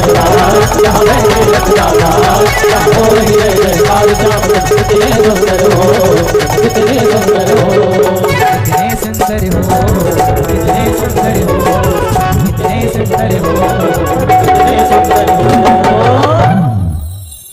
भगवान कोई इतना भी प्यारा होगा हमने कभी ना सोचा। श्यामल श्यामल सुंदर सुंदर, श्यामल श्यामल सुंदर सुंदर एक बांसुरी वाला देखा। क्या खूब लगते हो प्रभु, सुंदर दिखते हो। भगवान से सुंदर कौन, इसलिए नाम है श्याम सुंदर। हाँ, जो गोरे होते तो क्या करते मनमोहन, जो गोरे होते तो क्या करते मनमोहन। जब श्याम रंग पर ही दुनिया मर जाती है, ऐ श्याम तेरी बंसी पागल कर जाती है। सांवले हैं तो इतने सुंदर हैं, गोरे होते तो क्या करते तुम मोहन, जो गोरे होते तो क्या करते मनमोहन। जब श्याम रंग पर ही दुनिया मर जाती है। बहुत सुंदर है भगवान, इसलिए कहता हूं किसी लड़की, किसी लड़के, किसी स्त्री, किसी पुरुष की सुंदरता पर क्या मरना। मरना है तो भगवान श्री कृष्ण की सुंदरता पर मरो, इनसे भी सुंदर कोई होगा। इसलिए मरना है तो हाँ, हम प्रभु पे मरते हैं, हम उन पे मरते हैं। केवल भगवान पे मरना, और किस पे मरे बताओ। दुनिया पे मरोगे तो दुनिया मार ही डालेगी। भगवान श्री कृष्ण ने गोपियों के सामने नृत्य किया। ये देखो मिलन है, भक्त और भगवान आप आनंद ले रहे हैं। एक दिन भगवान ने माटी खाई, मैया बोली चौरे लाला तने माटी खाई, मुंह खोल। आ तनिक सा मुंह खोला, पूरा ब्रह्मांड नजर आ गया मैया के। मैया को पूरा ब्रह्मांड, इतने से मुख में पूरा ब्रह्मांड दिख रहा। एक दिन क्या हुआ, यशोदा मैया ने कहा चल लाला, गोद में लिया मैया ने और लाला को दूध पिलाई भी लगी। राजा परीक्षित जी ने सुखदेव जी से कहा कि गुरुदेव, ये मैया यशोदा ने कौन सा पुण्य किया है, जिस पुण्य के कारण जगत के पालनहार की मां बनने का इन्हें सौभाग्य मिला। अच्छा ये बताओ, मैया यशोदा ने कोई तो पुण्य किया होगा, जब ना जगत के पालनहार को दूध पिला रही है, अपना बेटा बनाए बिठाई है। जो सबको तृप्त करने वाला भगवान है, उन्हें कौन तृप्त कर रहा है, मैया यशोदा अपने दूध से। भैया मैया ने दूध पिलाया और भगवान दूध पी रहे। परीक्षित जी ने कहा गुरुदेव कौन सा पुण्य किया है। अब यशोदा मैया का कौन सा पुण्य है जरा सुनो, सावधान हो जाओ और सुनो। मैया यशोदा पिछले जन्म में इनका नाम था धरा। मैया यशोदा का पिछले जन्म में क्या नाम था, भरा नहीं धरा। क्या मैया, मैया ओ पीछे वाली मैया सुन लो मेरी माँ, काहे खड़ी हो लाल मैया, बैठ जाओ प्यारी मैया। यशोदा मैया का पिछले जन्म में क्या नाम था, धरा। इनका नाम धरा था। ये जंगल की लकड़ी बेचती, बाजार में जो सामान दाल बेचने से जो पैसा मिलता उससे दाल चावल साग सब्जी लाती, और कोई भी साधु आता तो संतों की सेवा करती, संतों को भोजन कराती। सेवा में इतना मन लगता कि सेवा में ही रोटी बनाती, झाड़ू लगाती, पोछा लगाती, बर्तन धुलती, साधुओं को भोजन बनाती, परोसती, हर समय भगवान का चिंतन करती। और उन्हें विश्वास था कि न साधुओं की सेवा से ही हमें भगवान मिलेंगे। इस विश्वास से पर डे 12 महीने का एक ही काम, जंगल जाना, लकड़ी लाना, बाजार में बेचना, पैसे मिल जाए तो जो साधु संत आए खिला पिला देना। एक दिन भगवान इनकी परीक्षा लेने आ गए। अब जरा देखो भगवान परीक्षा लेते हैं तो परीक्षा कितनी कठिन होती है। मैया यशोदा मैया संतों को भोजन परोस रही हैं। सारे संत भोजन कर गए, खा लिया, संत चले गए। संतों का जो प्रसाद बचा यशोदा मैया ने भोग लगाया और खाया। और खाने के बाद बर्तन धुल के रख दी और थोड़ा दोपहर का समय था, विश्राम किया कि तभी यशोदा मैया के घर मतलब धरा माता के घर और भी संत आ गए। 8-10 संत फिर आ गए और बोले संत मैया भिक्षाम देही, भूख लगी है, कुछ खाने को मिलेगा। मैया बोली आओ आओ। संतों को बुलाया, बिठाया। संतों ने कहा मैया हम लेट हो गए, तुम्हारा घर लेट मिला, हम थक गए हैं, बड़ी भूख लगी है, कुछ खाने को मिलेगा। और ये साधु के रूप में ना भगवान आए। मैया बोली हाँ हाँ आओ। अच्छा संयोग देखना कि उस दिन मैया के घर में अन्न का एक भी दाना नहीं था, क्योंकि जो था वो पहले संतों को खिला चुकी हैं। एक दिन में एक ही बार संतों को भोजन कराती थी वो 7-8 संतों को, इतना ही उनकी गुंजाइश थी। लेकिन आज तो 7-8 खा के चले गए और 8-10 फिर आ गए। अब तो बजट बिगड़ गया, घर में भोजन का अन्न का दाना नहीं और संत भूखे खड़े हैं। अब ये भी तो नहीं कह सकते ना कि जाओ हमारे घर भोजन नहीं है। गृहस्थी के द्वार से कभी कोई भूखा ना जाए, यही गृहस्थी का धर्म है। क्यों मैया? मैया धरा अब इतने जल्दी जंगल भी नहीं जा सकती कि लकड़ी बेचना, और बाजार में इसका भी टाइम नहीं है, संत खड़े हैं। तो गांव में किसी के घर बाजार में उधार मांगने चलेगी, भैया थोड़ा पैसे उधार दे दो, घर में संत आए हम चुका देंगे आपका। लोगों ने मना कर दिया, नहीं नहीं नहीं, तुम्हारा क्या भरोसा, तुम क्या चुकाओगी, तुम्हारे पास तो कुछ नहीं है। सबने मना कर दिया। एक सेठ जी के पास गई धरा माता, कहा कि सुनो संत आए हैं, बहुत भूख लगी है उनको, द्वार से संत चले जाएंगे, बड़ा पाप लग जाएगा, भैया कुछ मदद कर दो। उन्होंने कहा कि कुछ गिरवी रखो। माता धरा बोली गिरवी के लिए होता तो हम बेच ना देती, कुछ है नहीं, आप तो हमें कुछ उधार दे दो, 15 दिन में हम ब्याज सहित चुकाएंगे। उस सेठ ने कहा कि नहीं, हम उधार तो नहीं देंगे, पर तुम चाहो तो अभी हमें कुछ दे सकती हो। माता धरा ने कहा मेरे पास क्या है देने को। उस सेठ ने कहा देखो तुम कितनी सुंदर हो। माता धरा बहुत सुंदर थी, जवान थी। कहा देखो तुम कितनी सुंदर हो, यदि तुम अपनी ये सुंदरता हमें दे दो तो हम तुम्हें पैसे दे देंगे। तो माता धरा ने कहा सुंदरता दे दो मतलब कैसे दे दें, सुंदरता कैसे ट्रांसफर होगी सुंदरता। उसने कहा नहीं नहीं ऐसे नहीं, तुम अपने स्तन हमें दे दो तो हम तुम्हें पैसे दे देंगे। अब कुल मिला के उसने चरित्र का सौदा कर लिया। माता धरा को पैसा देगा पर बदले में क्या लेगा, चरित्र लेगा, चरित्र की बोली लगा दी। माता धरा समझ गई कि इसकी नियत खोटी है, लेकिन करूं तो करूं क्या, यदि नहीं इसकी बात मानती तो मेरे द्वार से संत मुखे चले जाएंगे, क्योंकि दूसरा कोई देने को तैयार नहीं है। माता धरा ने कहा कि देखो तुम शरीर में इतने आसक्त ना हो जाओ, ये शरीर चमड़े का बना है, हाड़ मांस है, ये एक दिन नष्ट हो जाएगा। वो आदमी बोला कि नहीं नहीं तुम हमें ज्ञान मत दो, तुम अपने स्तन हमें दे दो तो हम बदले में तुम्हें दे देंगे पैसा। माता धरा ने उससे कहा कि तुम्हें मेरे स्तन ही चाहिए। बोला हाँ तुम्हारे स्तन चाहिए। ठीक है। माता धरा ने सोचा कि ये शरीर तो नाशवान है, ये शरीर एक दिन जल ही जाएगा, चमड़ा जल जाएगा, लेकिन मेरे द्वार से संत खाली चले जाएंगे, बड़ा पाप हो जाएगा। देखो सेवा, तपस्या और भक्ति, भक्ति त्याग मांगती है। क्या मांगती है? भक्ति क्या मांगती है? त्याग। माता धरा से उसने कहा स्तन दे दो। माता धरा ने कहा ठीक है। चाकू उठा ली माता ने, और उसने माता ने पूछा स्तन ही चाहिए? बोला हाँ। चाकू से काट दिया अपनी छाती को माता धरा ने, वो काट कर अपने स्तनों को उसके हाथ में दे दिया, ये लो तुझे स्तन चाहिए ये ले। अब तो वो अबाक रह गया, बोले ऐसे नहीं, बोले तूने स्तन ही मांगे हैं, मैं कैसे भी दूं, स्तन दे रही हूं ना, ये ले। काट कर दे दिए चाकू से, छाती कट गई, रक्त की धारा बह गई। माता ने पैसे उतने ही लिए जितनी जरूरत थी, भोजन बाजार से खरीदा, घर गई, बनाया दाल चावल खीर पूरी, संतों को परोसा। संतों ने देखा कि माता के शरीर में रक्त की धारा, भाई छाती किसी की कट जाए तो कितना खून बहेगा।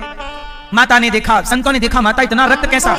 माता ने कहा पहले भोजन करो फिर बताऊंगी कि रक्त कैसा, आप तो खाओ। संत बोले नहीं आप कष्ट में हो और हम भोजन करें, पहले बताओ ये रक्त कैसा, खून कैसे बह रहा है। माता धरा ने कहा कि आप संत हमारे द्वार पर आए, हमारे अन्न का दाना नहीं था घर पर, किसी से मांगने गई तो सबने मना कर दिया, पर एक भला आदमी मिला, बोला कि अपने स्तन दे दो तो हम दे देंगे। तो हमें लगा कि चमड़ा ही तो मांग रहा है, तो दे दिया हमने, काट करके उसको चमड़ा स्तन काट के दे दिए।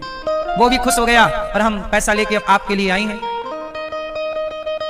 वो साधु के रूप में तो नारायण ही थे, भगवान अवाक रह गए, रहा ना गया, साधु के रूप से प्रकट होकर चतुर्भुज रूप में खड़े हो गए। माता मैं तुम्हारा ऋणी हो गया, मैं तुम्हारी परीक्षा लेने आया था, लेकिन ये मुझे पता नहीं था कि तुम इतना कष्ट उठाकर साधु सेवा करोगी।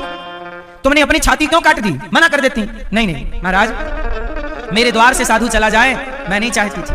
हे प्रभु अब आप ही बताइए कि यदि मैंने साधुओं को लौटा दिया होता तो साधुओं के रूप में आज आप ही तो आए थे, यदि मैं किसी साधु को लौटाती तो वो साधु ना लौटता, मेरे द्वार से भगवान लौट जाते। और छाती काटने से भी यदि भगवान मिले तो सौदा बड़ा सस्ता है। भगवान बोले माता मैं तुम्हारा ऋणी हो गया, तुमने जितना खून बहाया है सेवा के लिए, तुमने साधुओं की सेवा के लिए अपना शरीर काट दिया, मैं तुम्हें वचन देता हूं कि तुम्हारे इस त्याग का हिसाब चुकाने में आऊंगा। अगले जन्म में तुम मेरी माता बनोगी, मैं बेटा बनकर तुम्हारा दूध पी करके तुम्हारे बहे खून का ऋण चुकाऊंगा। ये माता यशोदा की हिस्ट्री है पूर्व जन्म।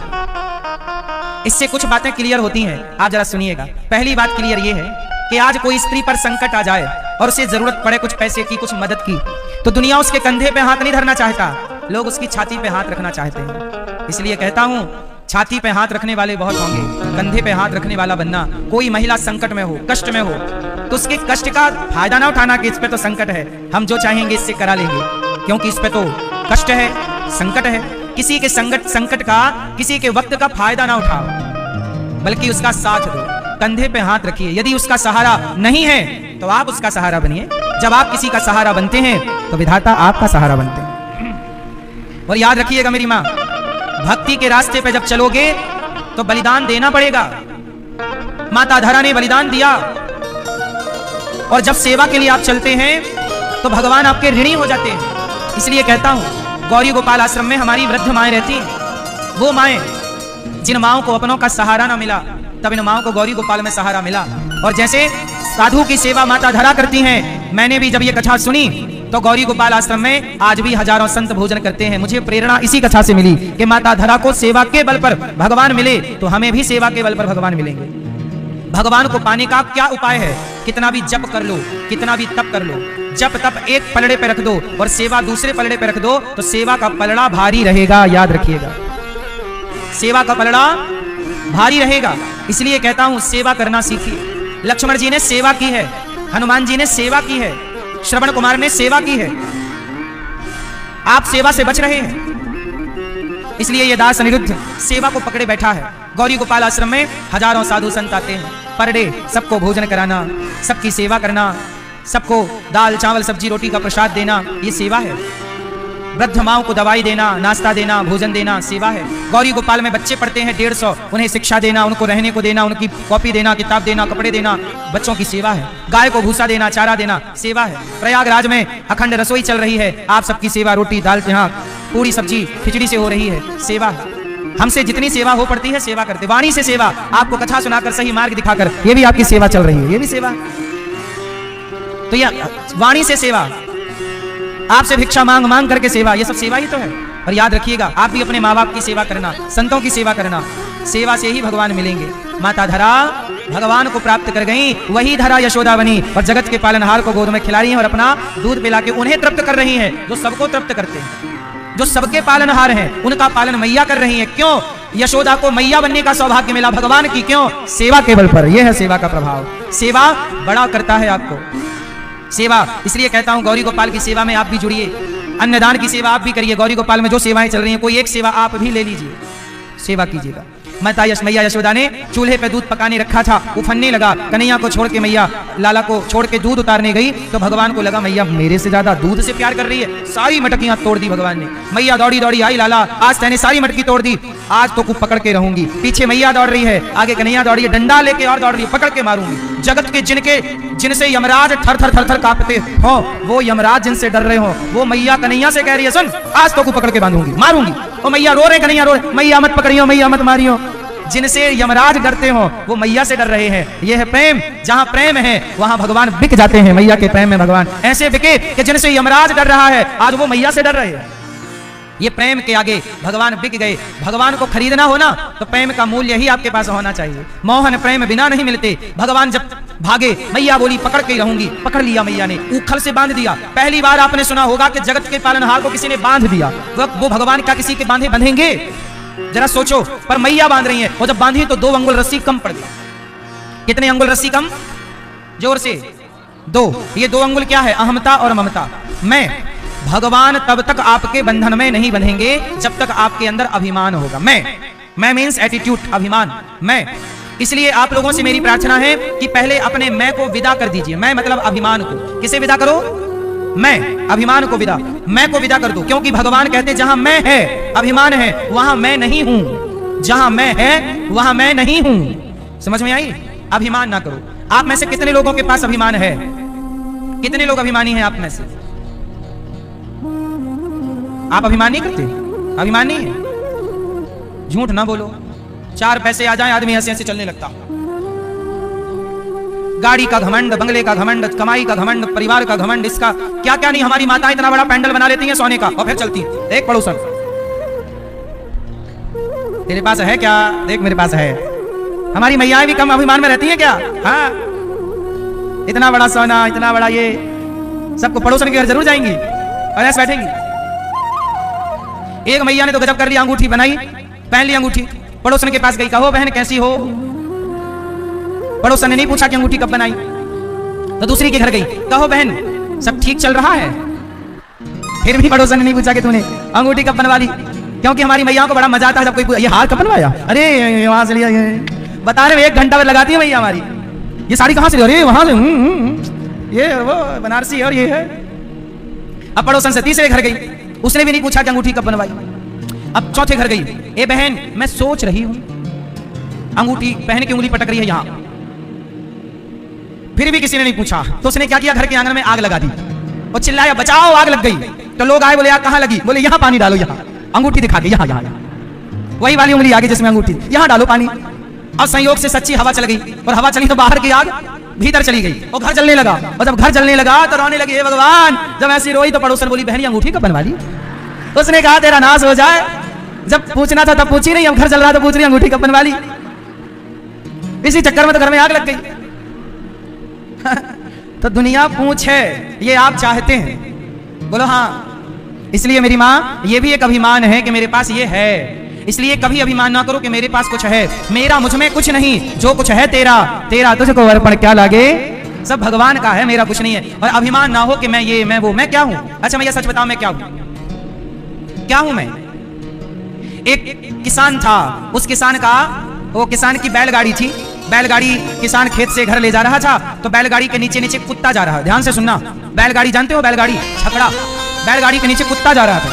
तो बगल से गधा निकला, तो गधे ने कुत्ते से बात की। गधे ने कुत्ते से कहा कुत्ता कैसे हो? कुत्ता बोला बढ़िया हूं, आजकल जिम्मेदारी ज्यादा है। गधे ने कहा क्या जिम्मेदारी है? अरे बोले बैलगाड़ी मेरे कंधे पे रखी है, आजकल ये गाड़ी मैं खींच रहा हूं। गधे ने कहा नहीं भाई तुम नहीं खींच रहे हो, ये बैल चला रहे हैं, बैल। कुत्ते ने कहा कर दी ना गधों वाली बात, अरे ये बैल हमारे बॉडीगार्ड है, गाड़ी हम चला रहे हैं, देखो ना सेंटर में मैं खड़ा हूं। बैलगाड़ी के सेंटर में नीचे कुत्ता चल रहा था, पालतू कुत्ता किसान का, रोज की आदत थी। तो गधा बोला अच्छा आप चला रहे हो गाड़ी? बोला हाँ। तो रुको, स्टॉप। कुत्ता रुका तो गाड़ी, संयोग से गाड़ी भी रुक गई। गधा बोला चलो, कुत्ता चला तो अकस्मात गाड़ी भी चल पड़ी। अब तो कुत्ते को कंफर्म हो गया कि गाड़ी हम ही चला रहे हैं। अब आपसे सवाल है, बताओ गाड़ी कौन चला रहा था, बैल कि कुत्ता? कौन गाड़ी कौन चला रहा था? गाड़ी तो बैल ही चला रहे थे, बैलगाड़ी में बैल ही चलाएंगे, गाड़ी बैल ही चला रहे थे। पर ये कुत्ता छाती पीट रहा, मैं चला रहा, मैं। बुरा ना मानो तो एक बात कहें, बताओ वो कुत्ता कौन? सुनो अभी पूरा नहीं हुआ, लेकिन आप समझ गए। आप हैं बहुत समझदार, लेकिन समझ जाते हैं समझदार के सारा। सुनो, जैसे गाड़ी तो बैल ही चला रहे थे, कुत्ता झूठी छाती पीट रहा है, ऐसे हम सबकी गाड़ी भगवान चलाते हैं। हम उस कुत्ते की तरह झूठा अभिमान पाल लेते हैं कि मैं कर रहा हूं, मैं नहीं करता तो नहीं होता। अब जैसे लोग कहते हैं मैं नहीं करता तो ये काम नहीं होता। नहीं साहब, तुम नहीं करते तो भगवान किसी और से कराते। एक बात बताओ, हनुमान जी सीता माँ का पता ना लगाते तो क्या सीता माँ का पता ना लगता? जोर से। हनुमान जी संजीवनी बूटी ना लाते तो क्या लक्ष्मण जी मर जाते? अरे राम जी का काम राम जी करा लेते हैं, चाहे वो हनुमान जी से करा लें, अंगद जी से करा लें, राम जी चाहते तो किसी से भी करा लेते। इसलिए जब आप कोई काम करते हैं तो ये घमंड ना पालिए कि आप कर रहे हैं, भगवान आपसे करवा रहे हैं। इसलिए मूल में भगवान है, हम तो उनके दास, हमें क्या ताकत। गौरी गोपाल आश्रम में सेवा चल रही है, ये हम नहीं कर रहे, भगवान ये दास से शरीर से करा रहे। आप लोग सहयोग करते हो तो आप नहीं करते, भगवान आपसे सहयोग करवा रहे हैं कि भाई सहयोग करो, और आप सबके सहयोग से कार्य हो रहा है। इसलिए इस बात का कोई घमंड ना पाले कि मैं करता हूं, नहीं मैं कुछ नहीं करता। मेरे और आपसे भगवान, बोलो करते हो तुम कन्हैया, मेरा नाम हो रहा है, मेरा आपकी कृपा से। इसलिए कहता हूं बिना अभिमान के बिंदास जिंदगी जिया करो। अभिमान, जितना पैसा आए, जितनी समृद्धि आए, जितना धन धान्य आए, उतने सरल बनो, सहज बनो, नम्र बनो। गौरी गोपाल आश्रम में आप भी आना और आप भी वहां की सेवाओं को देखना। और ईश्वर ने जिस योग का आपको बनाया हो, एक इन माओं को आप भोजन करा सकते हैं तो वृद्ध माओं को आप भोजन कराइएगा। भगवान ने उखल पर कृपा की, नल कुबर मणिग्रीव का भगवान ने उद्धार किया। एक बार क्या हुआ, भगवान बछड़े चराने गए तो ब्रह्मा जी को लगा कि ये कैसे भगवान है जो ग्वालों का जूठा खा रहे हैं। तो ब्रह्मा जी ने ग्वाल वाले और बछड़ों का अपहरण कर लिया। तब भगवान ग्वालवाल और बछड़े बनकर के भगवान ने अपनी लीला को चालू रखा। ब्रह्मा जी जिन्हें नहीं समझ पाए, मोहित हो गए, मोहियंत यत्सूरया, उन्हें हम क्या समझेंगे। ब्रह्मा जी मोहित हो गए। बाद में भगवान ने, ब्रह्मा जी ने स्तुति की, नौमीड्यते प्रभपुसे तड़िदंबराया गुंजावतंस परिविच्छल सन्मुखाया। भगवान ने उन्हें क्षमा किया, धेनुकासुर का उद्धार किया, कालियानाग का मर्दन किया भगवान ने, काली दह पे कूदे, कालियानाग को रमणद्वीप भेजा, प्रलंबासुर का उद्धार किया। गोपियां सुंदर गीत गा रही थी, बरहा पीडम नटवर बपू कर्णयो कर्णिकारम। इसके बाद क्या हुआ, भगवान ने एक दिन गोपियों के कपड़े चुरा लिए। मैया एक दिन गोपियां नहा रही थी यमुना जी में, तो भगवान ने चुरा लिए कपड़े। आप लोग बताओ, कपड़े चुरा के भगवान ने सही किया कि गलत किया? मैया सही? मैया, भगवान कृष्ण कपड़े चुरा लेते हैं, ये सही है गलत है? क्या सही है? गोपियां निर्वस्त्र होकर नहा रही थी, कहां? यमुना जी में। तो भगवान को लगा कि आज ये निर्वस्त्र हैं, आज हमने देखा है, कल कोई और देखेगा, परसों कोई और देखेगा, फिर निर्वस्त्र होकर नहाने की परंपरा बन जाएगी। तो निर्वस्त्र होकर नहाने की परंपरा ना बने तो भगवान ने कपड़े चुरा लिए। वो कपड़े चुरा के विरोध किया ताकि ये परंपरा आगे ना हो, और बाद में लौटा दिए कपड़े के ये लोग, इसलिए कपड़े चुराए। इसे कहते हैं चीर हरण लीला, लौटा दिए कपड़े। एक दिन क्या हुआ, भगवान गैया चराने जंगल गए, तो वहां पंडित जी स्वाहा स्वाहा स्वाहा हवन कर रहे थे। तो भगवान कृष्ण गए पंडित जी से, बोले पंडित जी आहा आहा ये खीर रखी है, आहा जरा दे दो। वो पंडित जी कर रहे हैं स्वाहा स्वाहा, और भगवान बोले आहा आहा जरा दे दो। वो पंडित जी ने भगा दिया, चलो। भगवान बोले लो हमारा यज्ञ कर रहे हैं, हम गए तो हमें दे नहीं रहे। आजकल यही है कि लोग भूखे को रोटी नहीं दे पा रहे हैं और भगवान के मंदिर जा जाके खूब चढ़ा रहे हैं। मैया भगवान को जरूरत नहीं है, जरूरत जिसे है उसे देना सीख लो। किसी भूखे को रोटी दे दोगे, किसी प्यासे को पानी दोगे, तो उसकी तृप्ति से भगवान ही तृप्त होंगे, क्योंकि भीतर तो भगवान ही बैठे हैं। बोलो हाँ। इसलिए ब्राह्मणों ने, यज्ञकर्ता ब्राह्मणों ने भगवान को भोजन नहीं दिया, लेकिन ब्राह्मणों की पत्नियों ने बुलाया, ए बालक यहाँ, और खूब गोद में बिठा बिठा के भोजन कराया। बड़े बड़े ज्ञानी जिन्हें कृष्ण को ना समझ पाए, उनके घर की पत्नियां झाड़ू पोछा लगाने वाली समझ गईं और भगवान को गोद में बिठा के भोग लगा रही हैं। बाद में पंडित जी को समझ आई कि जगत का पालनहार मेरे द्वार पर आया और हमने उन्हें वंचित कर दिया। इसलिए कहता हूं कि इस धरती पर सबसे बड़ा यज्ञ क्या है? बोले आप किसी भूखे को भोजन कराएं। बताओ, रोटी आपने किसी को रोटी उसके मुंह पे डाली तो उसका मुख ही हवन कुंड है। आपका मुंह क्या है? हवन कुंड। और ये रोटी आहुति है। जब आप किसी को रोटी की आहुति देंगे और उसके मुख से रोटी पेट में जाएगी, तो जब वो तृप्त होगा तो उसके भीतर बैठे भगवान तृप्त हो जाएंगे। कहते ना, नर की सेवा ही नारायण की सेवा है। बोलो हाँ। इसलिए कहता हूं कि गौरी गोपाल आश्रम में हमारी जो वृद्ध माएं रहती हैं, उन माओं को आप भोजन जरूर बंटवाइएगा कि आज का भोजन, कल का भोजन, ये माघ का महीना चल रहा है, आप भी उन वृद्ध माओं को अन्नदान कीजिए। जब आपकी बेटी का जन्मदिन आए, ये देखो ये हमारी माएं हैं, ये वो माएं हैं जिनके बच्चे लेने नहीं आते। अब इन माओं की मृत्यु होगी तो इनके घर से कोई आएगा थोड़ी लेने के लिए? इन माओं को कोई आएगा नहीं कि कंधा देने हम आए हैं। कोई सहारा, जीते जी रोटी नहीं दे रहा है कोई उनके अपने। वो तो आप जैसे भक्तों को हम धन्यवाद देते हैं कि आप जैसे भक्त सहयोग करते हैं, तो आपके सहयोग से माओं के होठों पे मुस्कान रहती है, आपके सहयोग से माओं को भोजन मिल जाता है। आप जैसे दानवीर धरती में हैं, आपकी बेटी का, बेटे का जन्मदिन आया करे तो इन माओं को, गौरी गोपाल आश्रम में रह रही माओं को भोजन कराया करो। कभी आप भी आया करो, अपनी आंखों से देखा करो। और आप भी 311 माएं रहती हैं गौरी गोपाल में, आप भी इन माओं को भोजन, नाश्ता करा सकते हैं कि आज के नाश्ते की सेवा आपकी ओर से होगी। आप भी इन माओं को दवाई का सहयोग कर सकते हैं, आप भी माओं को रात्रि का एक एक गिलास दूध बंटवा सकते हैं। आप सहयोग करो या ना करो, देखो 300 माताओं को भोजन तो हमें रोज देना ही है। बोलो हाँ या ना। चाहे आप सहयोग करो ना करो, करते कराते तो भगवान ही है, पर वो हमसे आपसे निमित्त बना के काम कराते रहते हैं। तो आपको भी यदि ईश्वर ने इस योग बनाया है तो अन्नदान कर लेना, नहीं बनाया हो तो हम भगवान से प्रार्थना करेंगे कि ईश्वर आपको इस योग बनाए कि आप सेवा कर सके।